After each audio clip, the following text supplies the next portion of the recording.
For 4 months now, China has been needling India. It began with a face-off in Sikkim. Then China provoked India in Ladakh. The PLA tried to intrude into Indian territory. It launched an unprovoked attack on Indian forces. This week, they fired shots at the border. 4 months have passed. China keeps challenging Indian sovereignty. But now it seems caught in its own trap. Sources in the Indian army say that India has gained the upper hand and control of commanding heights in Ladakh. The timing is significant just before the meeting of the foreign ministers of India and China, which took place just a short while back. We were tracking the events in Moscow. A meeting between External Affairs Minister S. Jaishankar and Chinese Foreign Minister Wang Yi was on the cards, the second high-level contact between India and China after the meeting of defense ministers last week. So hours before today's meeting, we got a flash. It said the Indian army has positioned itself on several dominating heights. They're close to the Chinese positions at vantage points. This gives India a clear edge in the standoff. Let me explain.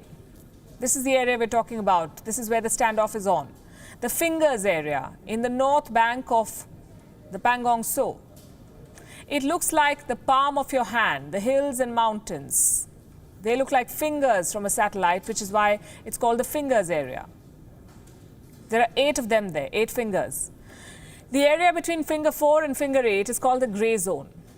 India stakes claim over this territory, and this is where the Chinese soldiers have stationed themselves. Now, India wants China to vacate this area. It wants the PLA troops to move back to the Chinese side of the border. That's beyond Finger 8. Before the month of May, both sides operated on a basic understanding. Neither India nor China will cross the LAC. Neither side will enter the grey zone. But China broke that understanding. It breached the red line. It violated the agreement. Now it's trapped. India has gained a tactical edge on Finger 4. On the Indian side of the LAC, you can see some hills. These are the dominating heights. The Indian soldiers have now taken positions here, and this gives India the upper hand. They can keep track of the movements of Chinese soldiers and thwart any attempt at intrusion.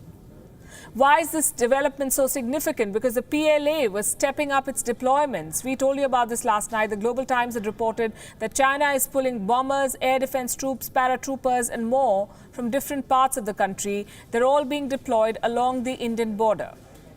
Yesterday, India and China held another round of military-level talks. The meeting went well beyond 4 hours, but it yielded nothing. Both sides are expected to hold more military-level talks, but China's response to India's deployments has been very aggressive. Earlier this week, we'd shown you how Chinese soldiers turned up at the LAC. They were carrying batons, spears and sticks. Some PLA soldiers even had a guan dao, a traditional Chinese sword. These pictures were clicked by the Indian side.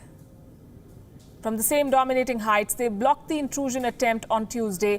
That's when the Chinese soldiers fired shots in the air. The Indian side is said to have raised this grave provocation during the military-level talks. In fact, the Chinese side is now running out of moves. It has sent its troops to intrude to capture Indian land, but their attempts are backfiring. Talks and de-escalation are their best bet.